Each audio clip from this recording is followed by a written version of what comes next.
오늘도 주님 안에서 승리하는 복된 하루가 되시기를 간절히 축원을 드립니다.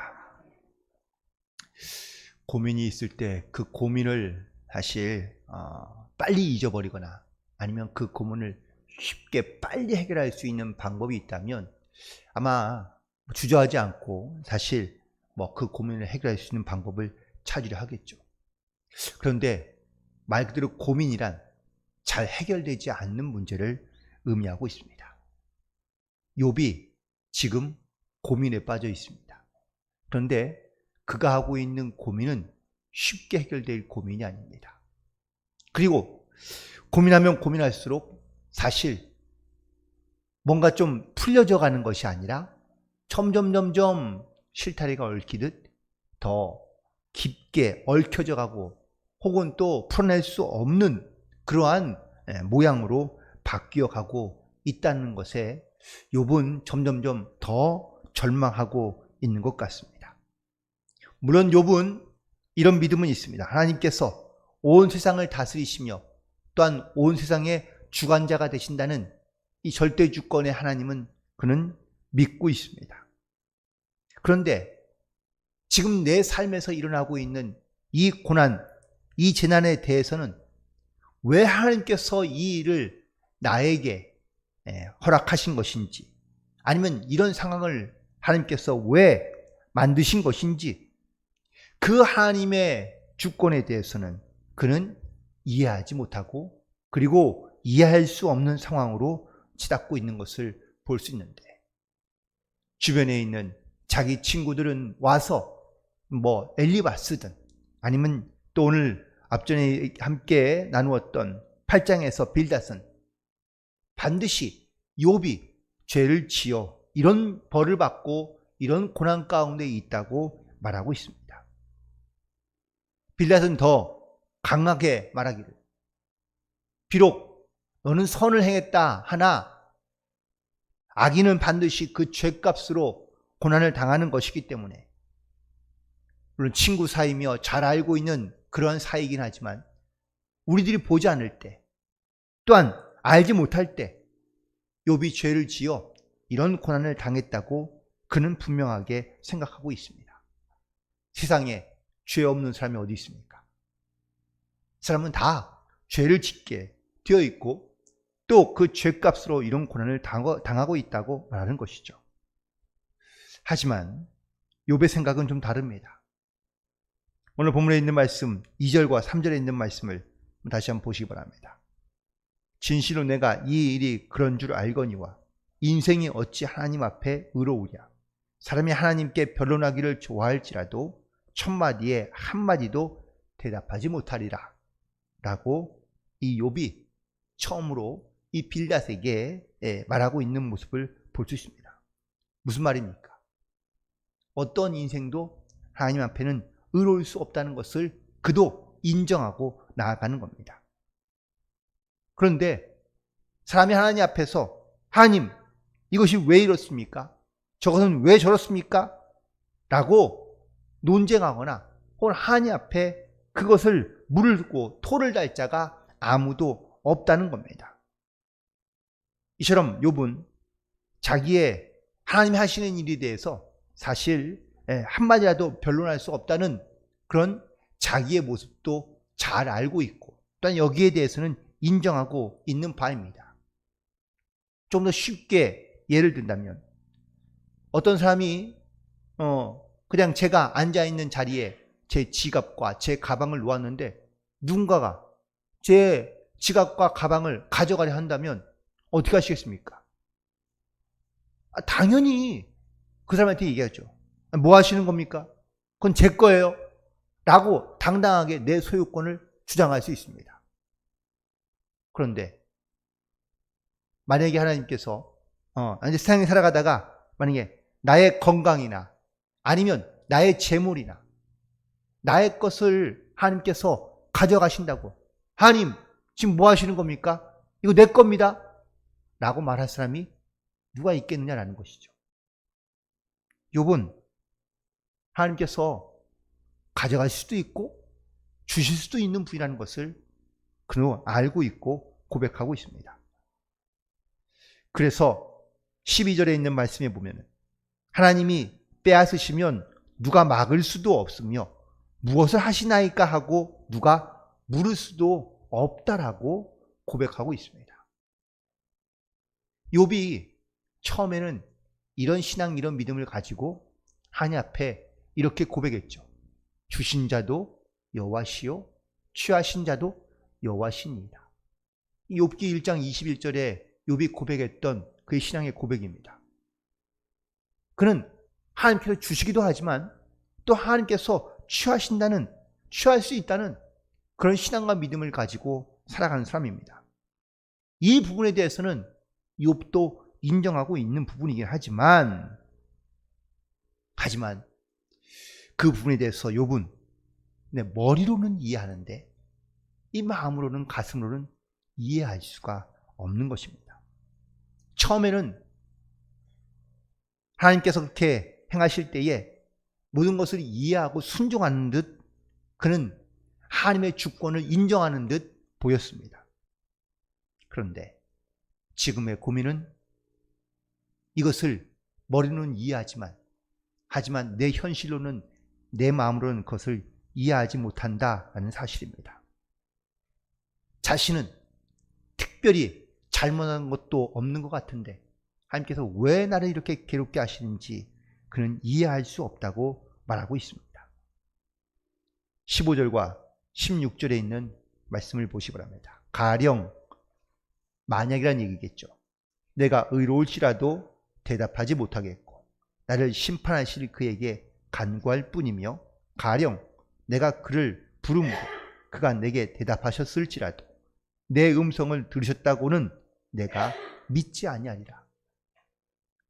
결국 욥은 하나님께 아무리 부르짖어도 또 내가 아무리 죄 없는 사람이라고 말을 한다 할지라도 하나님께서는 들으시지 않으실 것이라고 그는 말하고 있습니다. 욥의 모습을 가만히 묵상해 보니 마치 하나님의 재판장 앞에 서 있는 듯한 모습입니다. 지금 자기의 친구들은요, 하나님 앞에서 욥은 죄인이라고 그를 정죄하고 있습니다.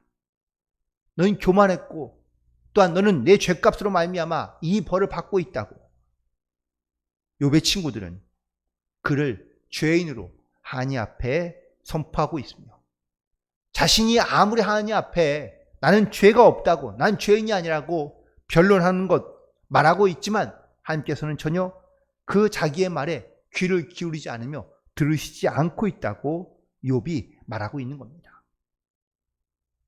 이런 고통, 이런 고민 가운데, 이런 재앙 가운데 빠져있는 욥, 이 재앙과 이 고난의 시작과 끝은 다 하나님께서 온 것이라는 것을 그는 생각하며 또한 그렇게밖에 그는 이해하지 못하고 있기 때문에 이 고민이 깊어질 수밖에 없는 겁니다. 심지어 17절과 18절에 있는 말씀을 보니까 그가 폭풍으로 나를 치시고 까닭없이 내 상처를 깊게 하시니 나를 숨쉬지 못하게 하시며 괴로움을 내게 채우시는 도다 라고 고백하고 있습니다. 여기에서 욥은 얼마나 자기가 무력한 존재인지를 그는 다시 한번 깨닫고 또한 고백하고 있습니다. 17절에 등장하고 있는 폭풍이란 자연적인 힘과 능력을 말하고 있습니다. 사람이 자연의 힘과 능력 앞에서 과연 인간의 능력과 힘을 사용하여 그 자연의 힘을 이길 수 있는 사람이 누가 있습니까? 아무도 없습니다. 하나님의 바로 이 역사하심은 바로 이 자연의 힘과 크게 다르지 않다는 겁니다. 그 자연의 힘이 폭풍처럼 강력한 바람과 힘을 가지고 사람에게 다가온다면 그거를 막을 사람, 또한 그것을 피할 사람이 아무도 없다라는 겁니다. 그래서 하나님의 폭풍으로 나를 꺾으셨고 하나님이 나를 누르시는데 그리고 나를 이 고통 가운데 빠지게 하시는데 욥은 그 하나님이 누르시는 고난으로 인하여 18절에 보니까 숨쉬기조차 힘들다고 고백하고 있습니다. 이렇게 자기를 너무나 고통 가운데 두시는 하나님을 욥은 이해하지 못합니다. 그럼에도 불구하고 여전히 욥은 자기의 무죄를 주장하고 있습니다. 20절 이후에도 보면 끊임없이 자기의 의로움에 대하여 말하고 있는데 20절에 보니까 가령 내가 의로울지라도 내 입이 나를 정죄하리니 가령 내가 온전할지라도 나를 정죄하시리라고 욥은 고백하고 있습니다. 욥이 고민하고 있는 이 고민은 하나님 분명히 선하신 것을 알긴 아는데, 그런데 나의 의로움과 그리고 지금에 있는 내 삶에 이런 고난이 닥쳐오는 것을 그는 이해하지 못하고 또한 그것을 받아들이지 못하고 있는 모습을 보게 됩니다. 욥의 말들을 통해 우리도 마찬가지로 때로는 내 머리로는 우리가 혹은 입으로는 하나님의 절대 주권을 인정하며 그리고 하나님의 또한 역사하심을 우리는 인정하며 살아가기도 하지만 우리는 실제로 살아가면서 내 마음으로는 또한 또 때로는 내 생각으로는 하나님의 일하시는 것들을, 역사하시는 일들을 우리는 이해가 되지 않거나 동의가 되지 않거나 받아들일 수 없는 경우들이 많이 있는 것을 볼 수 있습니다. 나는 선하게 살려고 노력하는데, 나는 정말 의롭고 또한 하나님의 마음 가운데 합하게 살려고 노력하는 것 같은데 하나님은 왜 나에게 이런 고난을 주시는지, 왜 하나님 나의 고통 가운데 나가게 하시는지, 고난의 크기가 크면 클수록 우리의 의심과 또한 우리의 반응은 이 욥의 모습처럼 이해할 수 없거나 받아들이지 못한다고 우리는 말하거나 생각하는 경우들이 많이 있다는 것이죠. 오늘 우린 욥의 고백을 통해서 반드시 어떠한 상황에서도 하나님은 우리 가운데 반드시 선을 행하시는 분이다라는 사실을 우리 믿음으로 고백하며 나아갈 수 있게 되기를 간절히 소망합니다.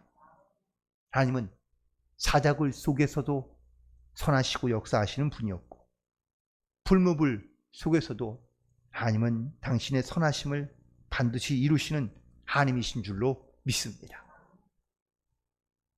영국의 속담에 이런 속담이 있다고 합니다.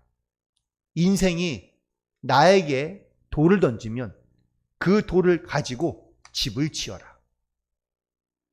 무슨 말입니까? 인생을 살다 보면 분명히 나에게 돌이 떨어질 수도 있고 돌이 날아올 수도 있습니다. 근데 그것이 정해진 때, 정해진 방향에서 과연 그 돌이 떨어지거나 날아올까요? 아니라는 겁니다.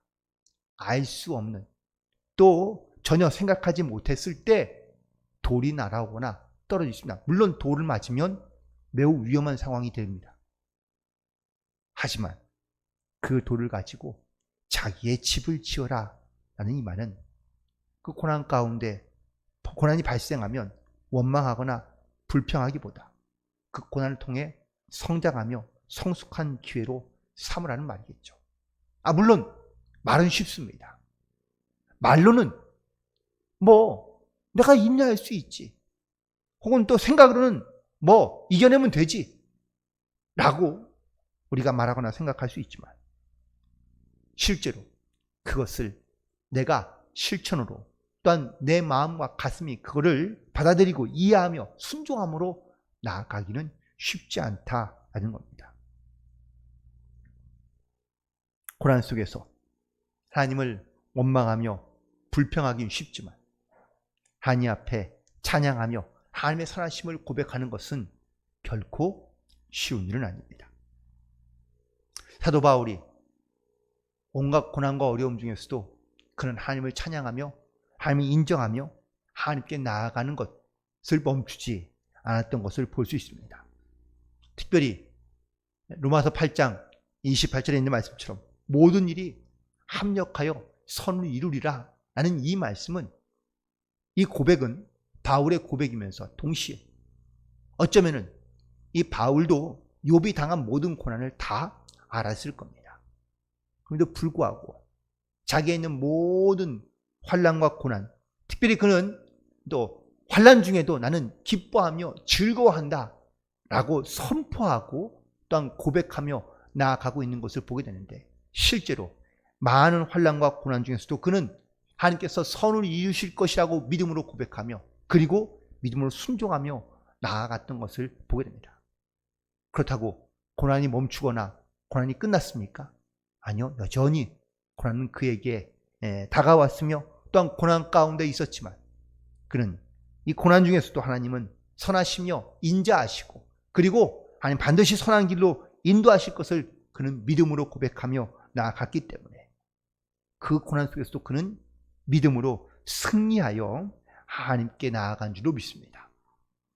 바라고 원하기는 우리도 어떤 고난 가운데 있을지라도 우리는 하나님 앞에 하나님은 선하시며 또한 하나님은 반드시 역사하신다라는 이 믿음의 고백, 어떤 고난 중에서도 우리가 머리는 이해하지만 내 가슴으로 이해하지 못했던 일들이 있었다면 다시 한번 우리의 믿음으로 고백하며 또한 선포하며 또한 하나님의 선하심을 또한 우리가 인정하며 또한 순종함으로 말미암아 하나님의 영광을 위해 오늘도 변함없는 믿음을 가지고 승리하며 나아갈 수 있는 그런 저와 여러분 되기를 간절히 소망하며, 오늘 이 욥의 고백이 머리로만 하는 고백에서 다시 가슴으로 고백되며 또한 하나님의 영광을 위하여 더욱더 새롭게 결단하며 나아갈 수 있는 그런 저와 여러분이 되기를 주님의 이름으로 간절히 축원을 드립니다.